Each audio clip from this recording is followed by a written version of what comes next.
오늘은 네 번째, 달복의 네 번째인 의에 줄이고 목마른 사람이 받는 복에 대하여 알아볼 차례입니다. 마태복음 5장 6절, 의에 줄이고 목마른 사람이 복이 있나니 그들이 배부를 것이며. 여러분은 의로운 사람 하면 어떤 분이 떠오릅니까? 저는 얼른 욥이 떠오릅니다. 욥은 어려운 사람이죠. 그런 당시 그 지역에서는 제일 가부라고 할 만큼 엄청난 부자이었고 자식도 많이 두어서 무려 10명이나 됩니다. 이 정도 부자라면 되게 신앙생활에 소홀해지기 쉽죠. 그러나 그렇지 않았습니다. 무엇 하나도 빠짐이 없었지만 늘 하나님 앞에 겸손하게 행하였고 혹시라도 자기 자식이 죄 짓는 일이 없도록 그렇게 단속하였습니다. 그런데 어느 날 강도가 와서 종들을 죽이고 그의 재물을 몽땅 탈취해 가버립니다. 마다들이 잔치를 벌이고 있는데 강풍이 불어서 집이 무너지는 바람에 10자녀 모두 한꺼번에 비명행사하였습니다. 그것도 모자라서 욥의 몸에 병이 들었는데 발바닥에부터 정수리, 머리 끝까지 종기가 나서 온몸이 가려서 견딜 수가 없었습니다. 욥기 2장 8절에서 욥이 질그릇으로 자기 몸을 긁었다고 하였는데 옛날에는 뭐 이렇게 진통원화제 이런 것이 없기 때문에 그렇게 할 수밖에 없었겠죠. 아마도 전신성 피부 질환이었던 것 같습니다. 심한 가려움과 통증으로 밤에 잠도 제대로 자지 못하였을 것입니다. 그런 고통 가운데 욥이 가장 힘들게 느끼는 것은 도무지 왜 자기에게 이런 불행이 닥치는지 이유를 알 수가 없다는 겁니다. 욥처럼 하나님을 잘 믿은 사람이 어디 있었습니까? 욥기 2장 9절에서 하나님도 그 사실을 인정하고 있습니다. 여호와께서 사탄에게 이르시되 내가 내 종 욥을 주의하여 보았느냐? 그와 같이 온전하고 정직하여 하나님을 경외하며 악에서 떠난 자가 세상에 없느니라. 그런데 어떻게 이렇게 의로운 사람이 이런 심한 고난을 당할 수 있습니까? 하나님은 악인을 징벌하시고 의인을 보호하시는 그것이 진리가 아닙니까? 게다가 그의 친한 친구들조차도 그를 이해하기보다는 욥이 벌을 받아 마땅한 죄를 저질러서 그런 게 되었다. 빨리 회개하라. 그렇게 말합니다. 한마디로 불난집에 부채질 하는 것이죠. 욥이 그를 정죄하는 친구들에게 하소연합니다. 9장 2절 진실로 내가 이 일이 그런 줄 알거니와 인생이 어찌하여 하나님 앞에 어려우라. 인생이 어찌하여 하나님 앞에 어려우라. 사람이 어떻게 하면 하나님 앞에서 어렵게 될 수 있는가 하는 문제는 매우 중요한 것입니다. 사실 성경 전체 주제 가운데 하나도 우리가 어떻게 하면 하나님 앞에 바로 설 수 있는지 어렵게 설 수 있는지 하는 것입니다. 그 이유는 하나님은 의인은 받아들이시고 보호하시지만 악인은 반드시 찾아내어 징벌하시기 때문입니다. 그러나 오늘날 사람들은 어떻게 하면 우리가 어려워질 수 있는가 하는 것에 대해서는 별로 관심이 없습니다. 그 대신 이 사회의 부조리나 우리 사회가 어떻게 하면 정의로워질 수 있는지, 공정한 사회가 될 수 있는지 그런 데 대해서는 관심이 참 많습니다. 정치가나 사회 저명 인사들의 비리가 드러나면 핏대를 올리면서 비판하지만 정작 자기 자신의 비리에 대해서는 눈을 감습니다. 다시 말해서 자기 자신이 하나님 앞에서 어떤 인격을 가져야 하는 것인지에 대해서는 별로 관심이 없고 그 대신 이 사회가 정의로워지기를 바라는 겁니다. 이건 참 모순된 태도이죠. 어떻게 자기 자신이 정의롭지 않으면서 이 사회가 정의롭게 되기를 바랄 수 있겠습니까? 우리는 모두 그런 이중적인 모습을 가지고 있습니다. 그러나 주님은 의에 줄이고 목마른 사람이 복이 있다. 그들이 배부를 것이다. 그렇게 말씀하십니다. 이 말씀은 자세히 살펴보겠지만 우리 사회 제도를 정의롭게 고치라 그런 뜻이 아닙니다. 그보다도 우리 마음을 고치라는 뜻입니다. 우리 마음이 고쳐지지 않으면 사회 제도를 고쳐도 소용이 없습니다. 우리의 인격이 의로운 사람이 되어라 그런 뜻입니다. 이제 본문을 살피면서 어떻게 하면 우리가 의에 줄이고 목마른 사람 그리고 하나님으로부터 배불림을 받을 수 있는지 살펴봅니다.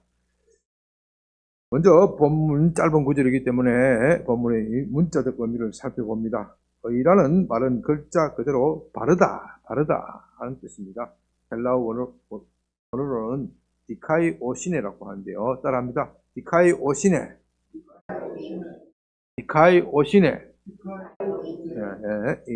이 정도는 성경을 읽을 때 이 정도는 알아두는 게 좋습니다.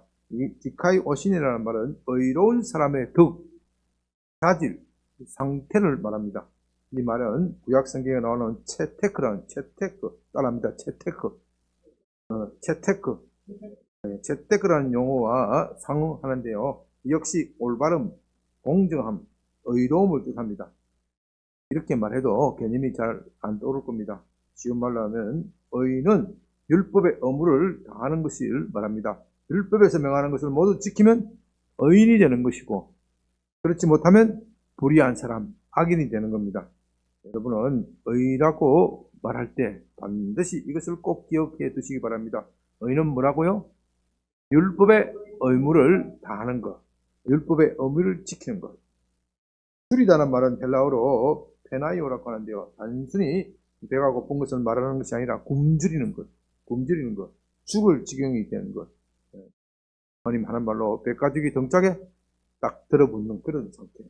마태복음 4장 2절에서 예수님께서 금식하신 후 40일 금식하신 후 줄였다고 했을 때 바로 그 단어입니다.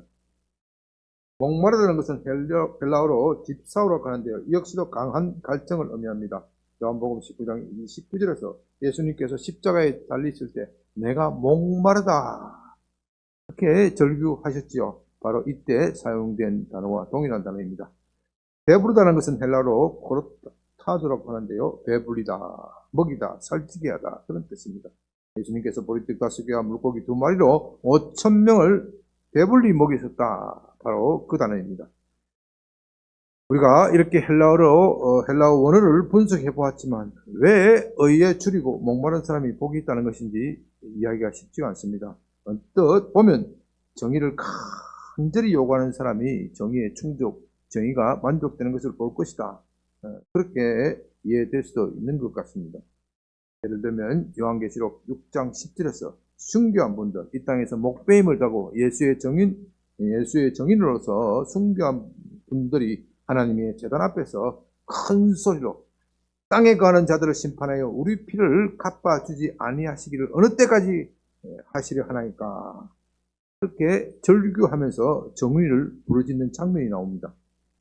이렇게 정의를 간절히 부르짖으면 하나님께서 들어주신다. 그런 뜻으로 생각할 수도 있습니다. 그러나 그렇게 보기에는 좀 무리가 있지요. 예수님은 지금 팔복 하나님 나라에 참여하는 백성의 복의 그것을 말하고 있는데 여기에서 정의를 간절히 부르짖으면 원수를 갚아주겠다. 그렇게 해석하면 어딘가 좀 무리가 있어 보입니다.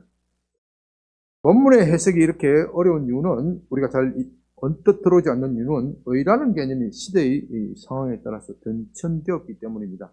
2000년 전 성경 시대의 말은 이 디카이오시네라는 이 의라는 말이 지금과는 다른 의미를 가지고 있습니다.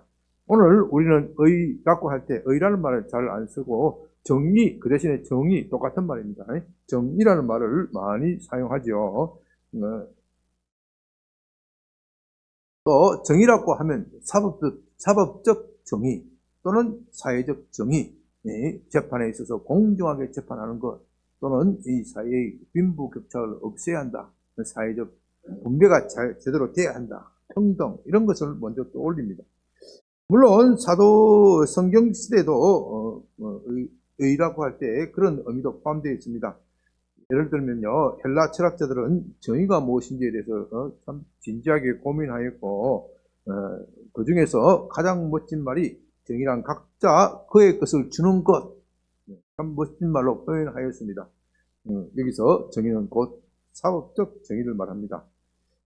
오늘 본문에서 만일 그렇게 해석해 버린다면 오늘날 사회에 정의를 부르짖는 사람이 복이 있다. 그렇게 해석이 되지요. 그러나 이런 해석은 문제가 있습니다.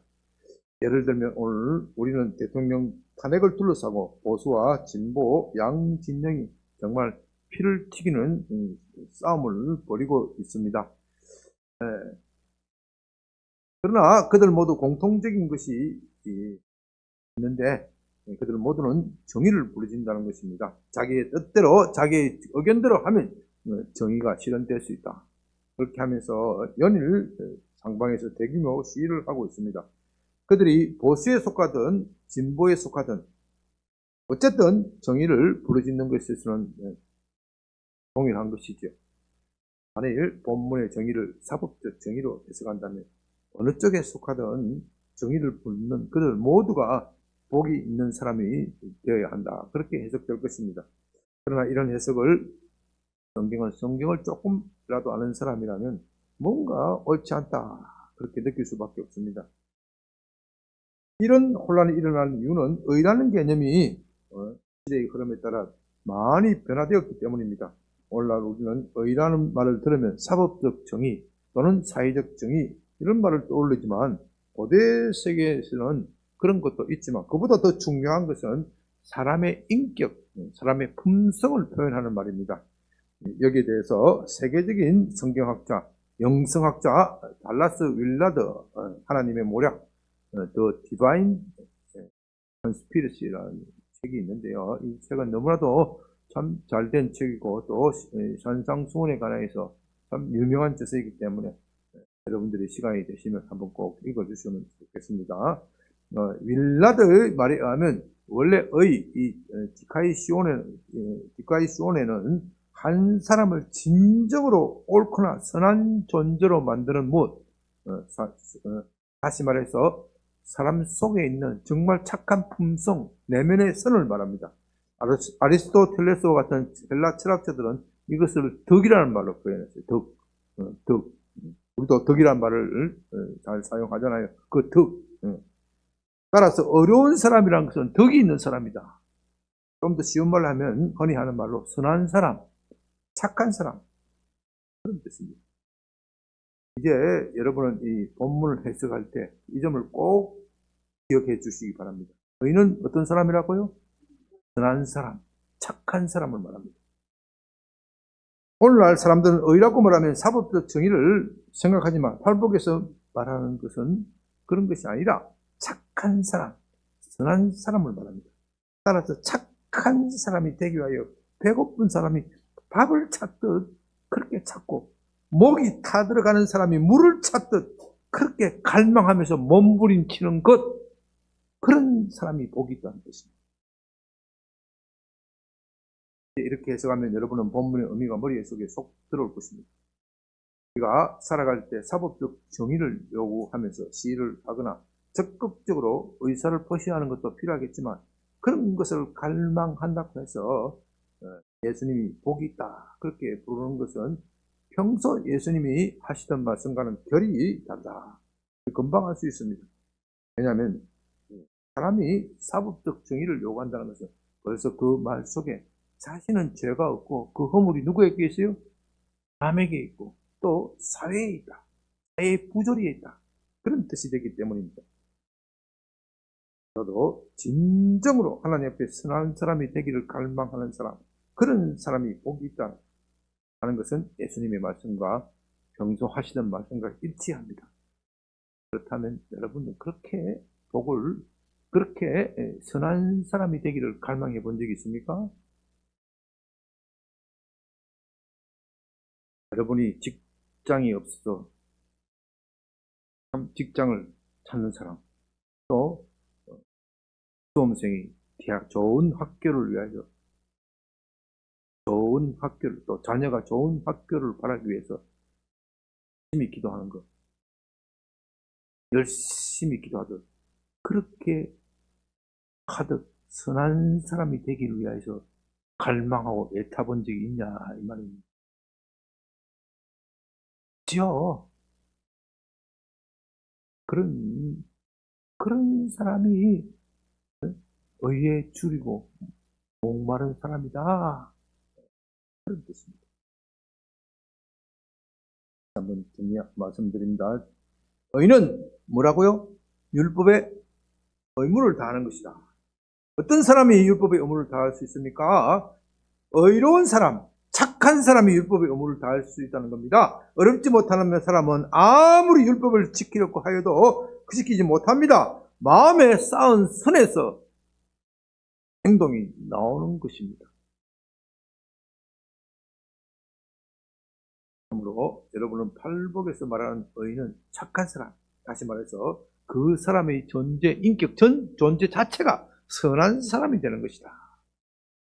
우리가 선한 사람이 되기 위해서 배고픈 사람이 밥을 찾듯, 목마른 사람이 물을 찾듯 그렇게 갈망해야 그의 영혼이 어떻게 해요?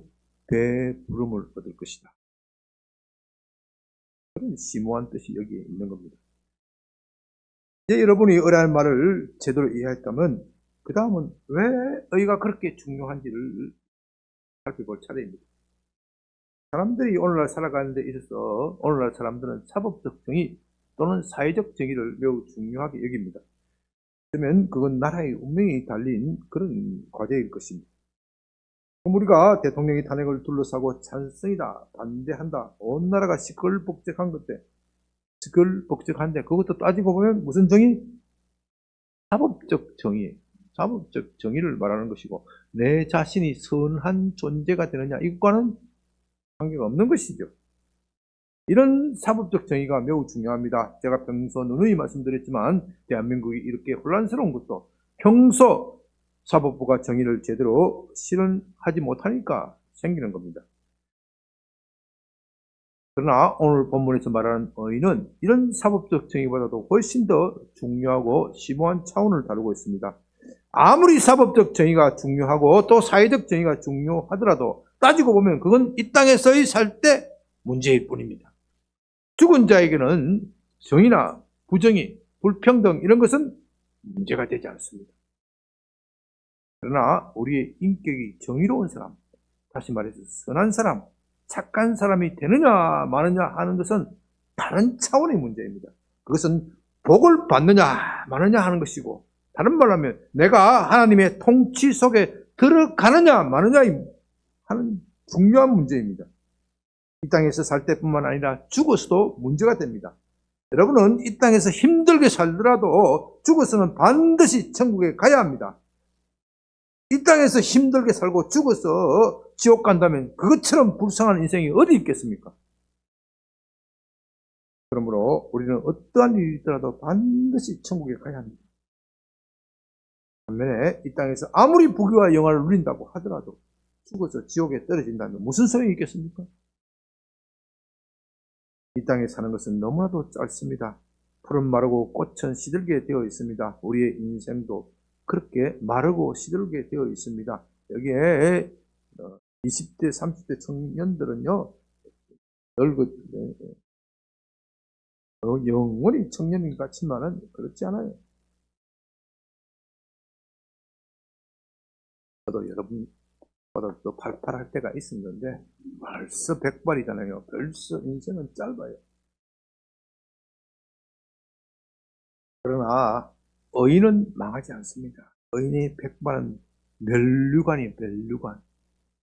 하나님이 그를 지키고 보호하십니다. 시편 92편 12절 그래서 의인은 종려나무같이 번성하며 레바논의 백향목같이 성장하리로다. 이는 여호와의 집에 심겼음이요 우리 하나님의 뜰 안에서 번성하리로다. 그는 늙어도 여전히 어떻게 해요? 결실하며 진흙이 풍족하고 빛이 청정하니 늙어도 결실한데 늙으면 쪼그라드는데 의인은 늙어도 결실하고 어떻게 해요? 진흙이 풍족하고 빛이 청청하니. 여러분 제 얼굴 보세요. 되게 진흙이 풍족한 것 같아요. 빛이 청청한 것 같아요. 빛이 나요? 아멘. 여호와의 정직하심과 나의 바의 되심과 그에게는 불의가 없으니 선포되리로다. 그러나 악인은 망합니다. 우리가 이 세상 살 때 잠시 악인이 잘 되는 것 같지만 악인은 반드시 망하게 되어 있습니다. 30편 1절에서 악을 행하는 자들 때문에 불평하지 말며 불의를 행하는 자들 시기하지 말지어다. 그들은 풀과 같이 속기 배임을 당할 것이며 푸른 채소같이 세단할 것이미로다. 하나님은 선인에게 선인에게 상을 베푸시지만 악인을 반드시 징벌하십니다. 이것이 영원히 변하지 않는 법입니다. 천지가 없어져도 이 법은 변하지 않습니다. 그러므로 문제는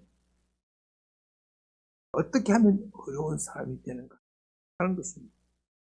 본성적으로 부패되어 있습니다. 아무리 어렵게 살고자 하여도 그렇게 하지 못합니다. 왜요? 마음에 쌓은 선이 없으니까. 아무리 착한 사람이 되고 애를 써봐도 소용이 없어요. 성경은 우리의 의는 더러운 누더기와 같아. 우리 속에 더러운 누더기가 있다. 이사야서 64편 6절. 무릇 우리는 다 부정한 자 같아서 우리의 의는 다 더러운 옷 같으며 우리는 다 잎사귀같이 시들므로 우리의 죄악이 바람같이 우리를 몰아가나이다. 선을 행하려고 하는 우리 마음속에 그 마음에 악도 함께 있다는 것을 느껴본 적이 있습니까? 저는 늘 그런 유혹에 시달리고 있습니다. 목회를 한다고 하지만 제게는 여러분보다 더 큰 유혹이 있습니다.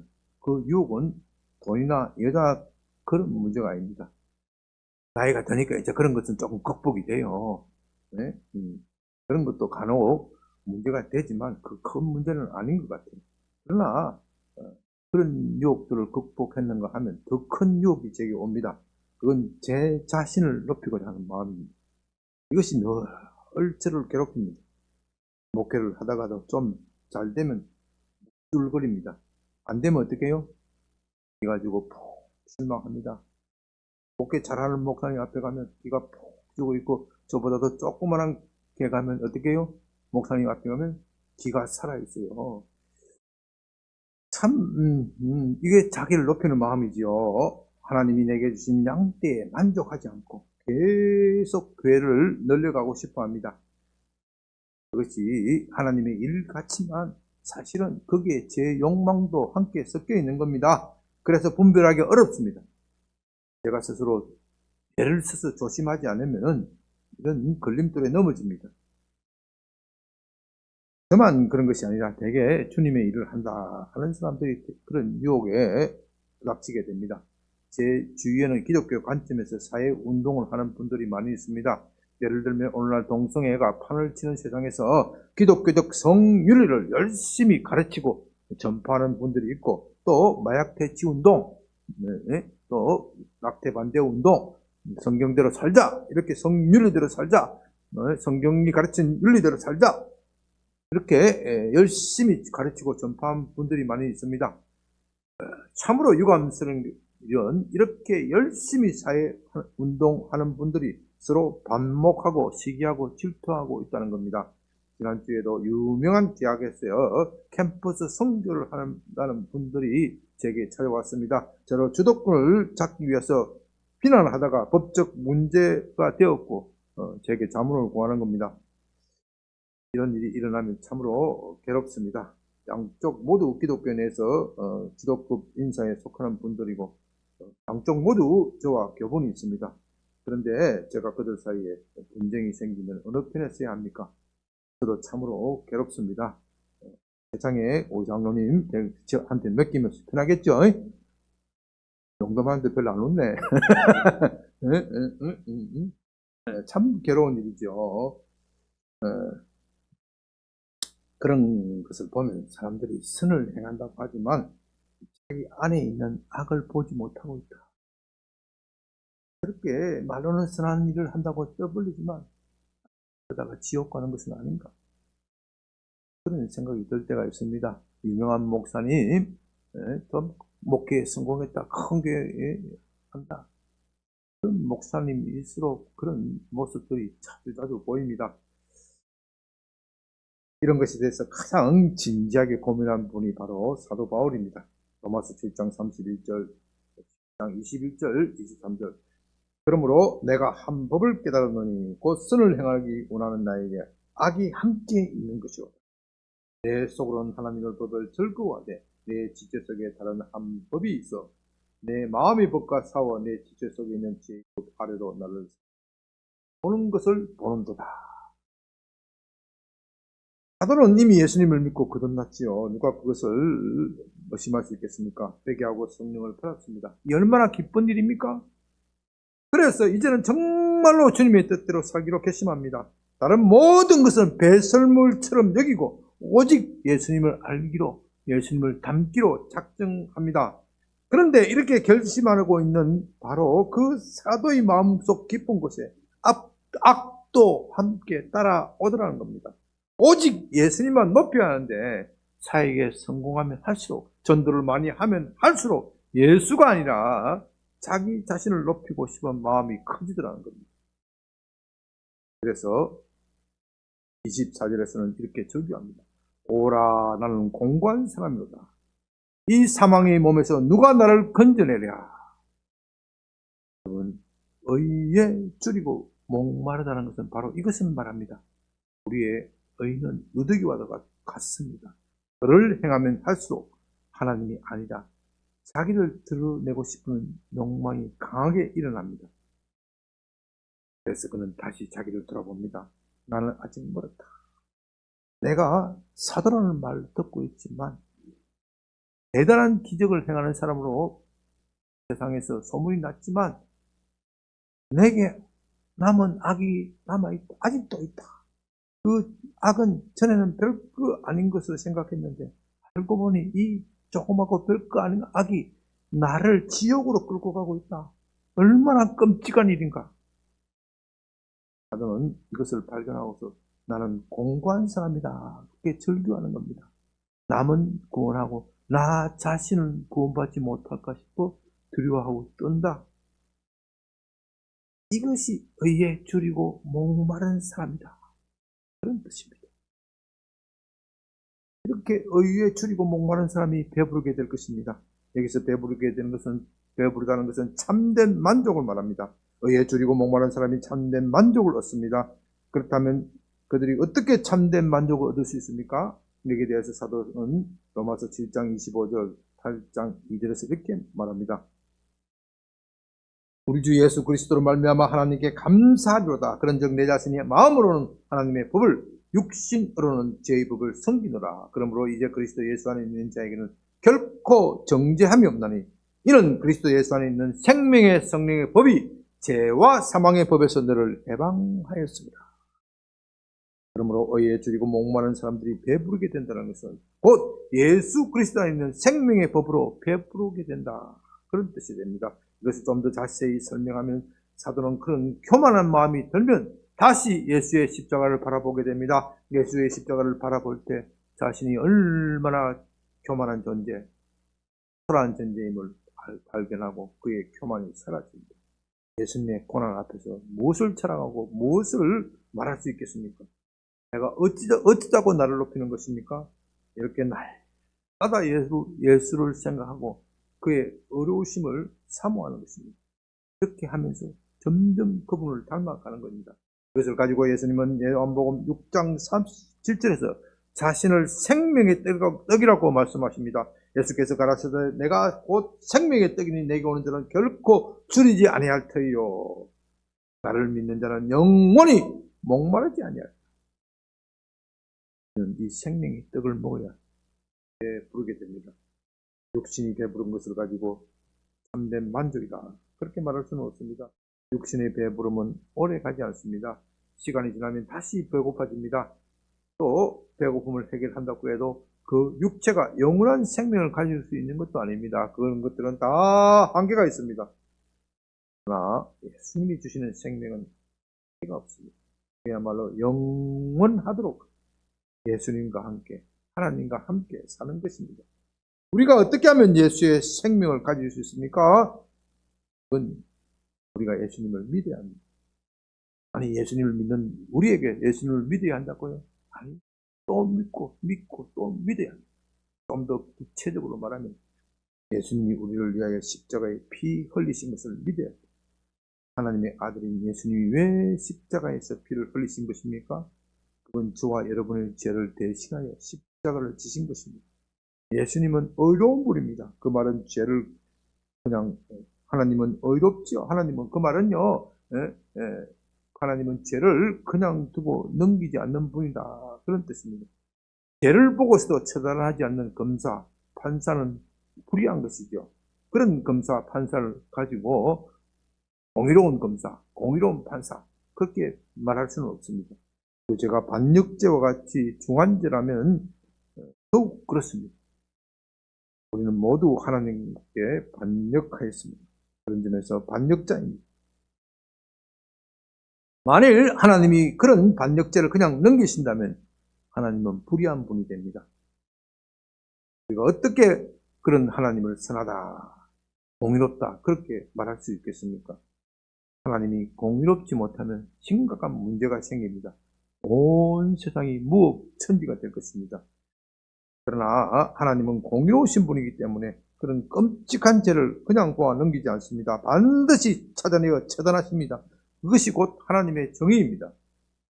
그러나 하나님은 죄인을 사랑하십니다. 죄는 미워하지만 죄인을 사랑하십니다.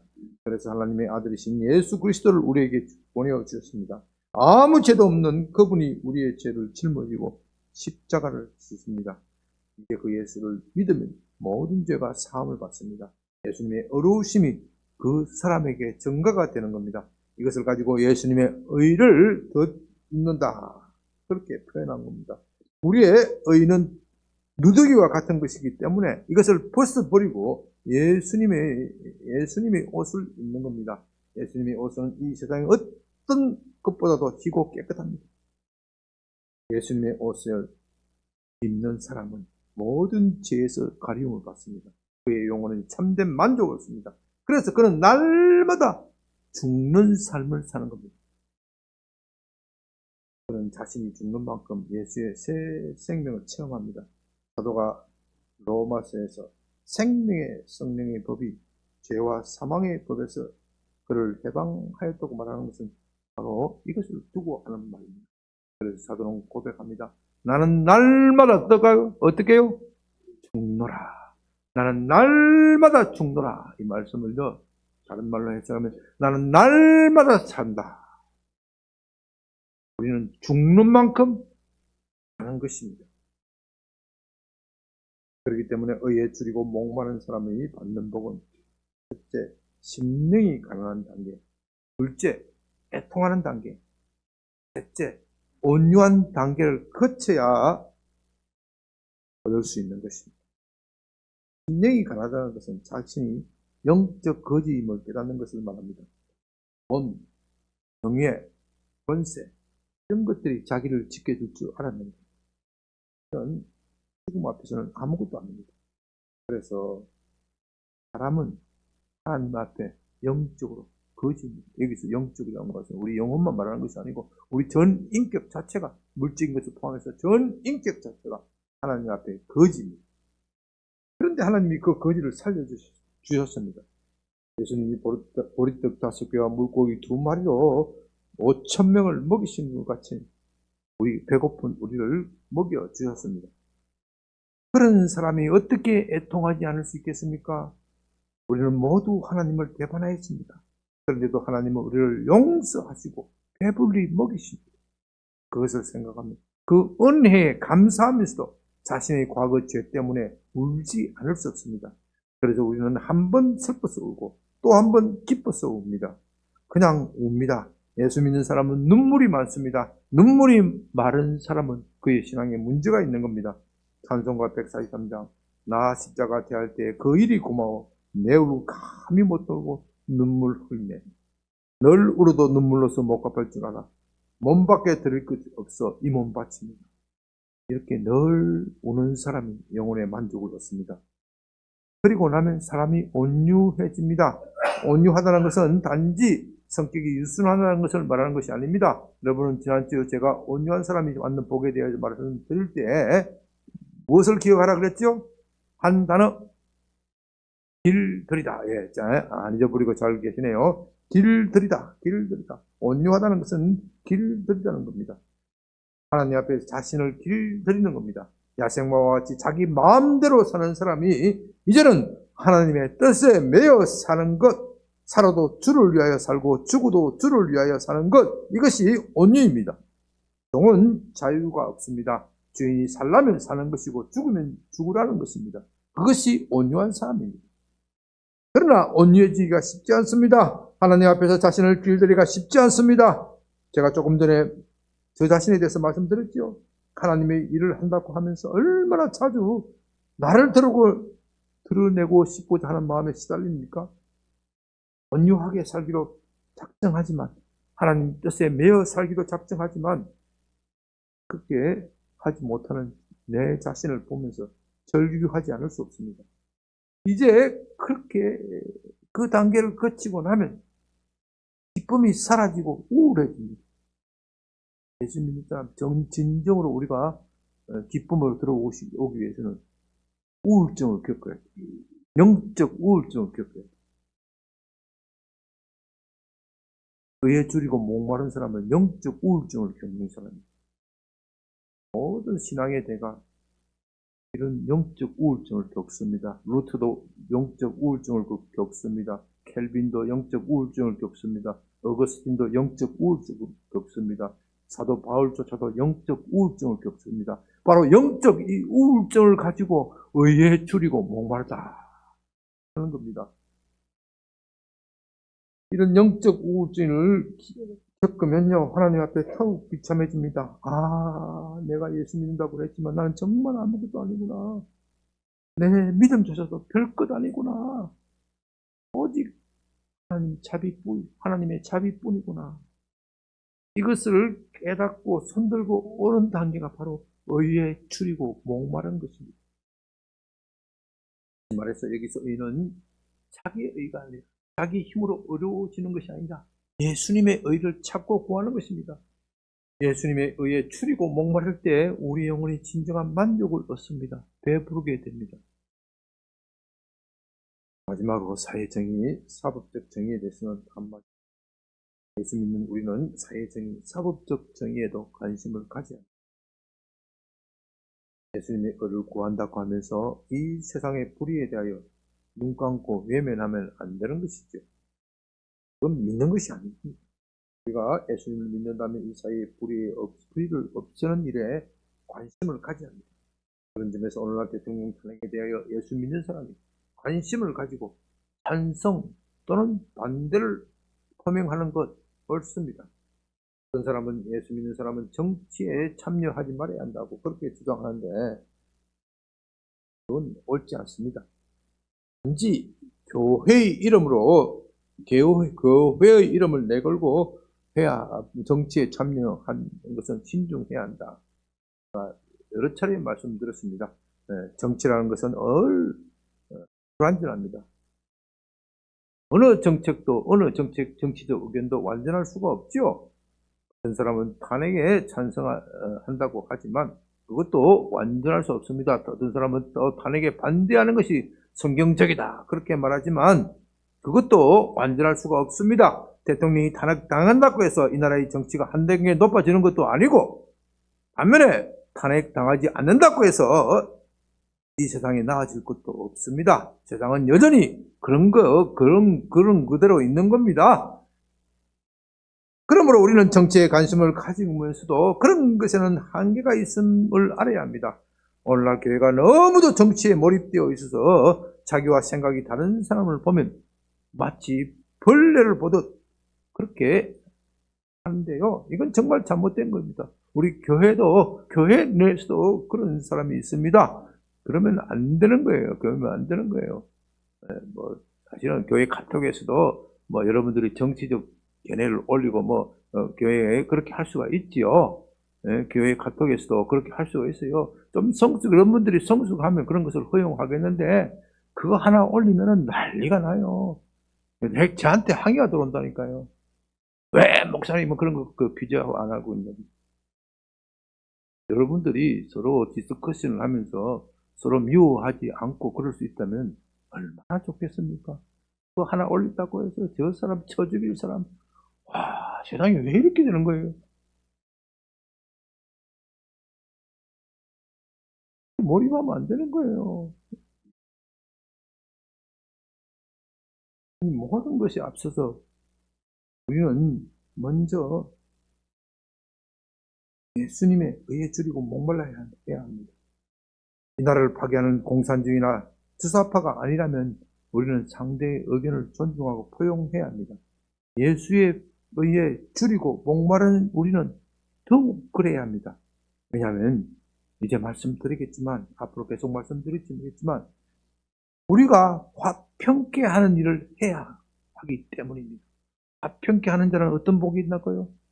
그들이 하나님의 자녀라 일컬음을 받겠다. 이 나라가 이념으로 쪼개지고 갈라지고 하는 일에 있어서 교회가 사회 정의를 부르짖고 사법적 정의를 부르짖는 것 있을 수 있습니다. 그러나 그 다음 단계 뭐라고요?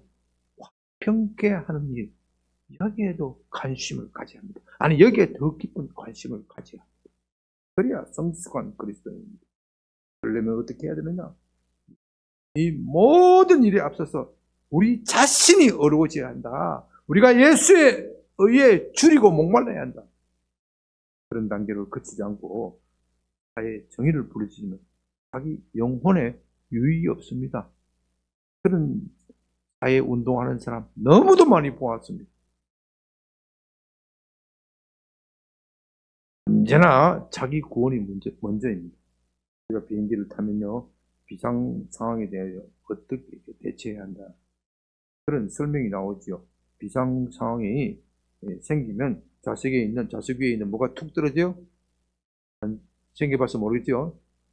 산소 호흡기가 툭 떨어지죠. 그러니까 저도 그런 상황은 안 생겨봐서 모르겠는데, 모니터에 보면 그렇게 화면을 보여주잖아요. 머릿속에 툭 떨어지면은 부모를 동반한, 아이를 동반한 부모는 어떻게 하라고 해요? 누구부터? 자녀부터 하는 것이 아니라 자기부터 하는 거예요. 자기부터. 자녀에게 먼저 씌워주다가 둘 다 죽을 확률이 높기 때문에, 자기부터 먼저 탁 끼고 아이에게 산소 호흡기를 부착하도록 도와줘라. 그렇게 설명이 나옵니다. 이게 참, 자기 구원이 늘 먼저 자기가 구원받아야 돼요. 자기가 구원받지 못하면서 사회 운동한다, 기독교 운동한다, 전도한다. 다 말짱 헛것이야. 말짱 헛것. 말짱 도로묵이다, 도로묵. 자기 구원이 먼저. 언제나 우리 그리스도인들은 자기 구원이 먼저. 바울도 그렇게 하니 내가 나는 구원하고 나 자신은 구원받지 못할까 싶어 두려워하노라. 그 위대한 사도조차도 그런 고백을 한다면 우리가 우린도 더 그렇게 해야 하지 않습니까? 바로 이것이 뭐라고요? 의에 줄이고 목마른 것입니다. 네, 여러분, 팔복의 심오함을 어느 정도 이해할 수 있겠습니까? 팔복은 기독교 인류학자 나인 홀더 니버, 제가 말했죠. 불가능의 가능성. 그래서 그것은 불가능하지만 그래도 최선을 다하는 것에 의미가 있다. 그런 정도의 차원을 말하는 것이 아닙니다. 그런 점에서 저는 니버가 진정으로 거듭난 사람인지 의심하고 있습니다. 팔복은 이미 천국에 돌아온 사람들이 어떤 단계를 거쳐서 천국의 복, 다시 말해서 참된 복, 라틴어로 말하면 베아티튜드, 참된 복, 그 복을 얻을 수 있는지 그것을 설명하는 것입니다. 그러니까 이 팔복은 천국으로의 초대장입니다. 그것은 곧 하나님의 통치 속에 들어가는 것이고 우리가 진정으로 행복을 얻는 것입니다. 진정으로 예수에 의해 줄이고 목마른 사람이 되기 바랍니다. 바로 그럴 때 예수님은 여러분의 누더기와 같은 옷을 벗겨주시고 예수님 자신의 의로운 옷을 갈아입혀 주십니다. 그럴 때 우리 영혼은 진정한 만족을 얻는 겁니다. 감사합니다. 아버지 하나님 감사합니다. 우리가 얼마나 부족한 존재이고 얼마나 자기를 자랑하고 얼마나 교만한 존재인지 말씀을 통하여 깨닫게 하시니까 이제는 내 자신의 의가 아니라 예수의 십자가를 바라보면서 예수의 피가 나의 모든 죄를 덮어주시기를 바랍니다. 마다 예수의 의를 구하고 참으로 주님이 원하시는 선한 사람이 되게 하여 주시옵소서. 예수님의 이름으로 기도드립니다. 아멘.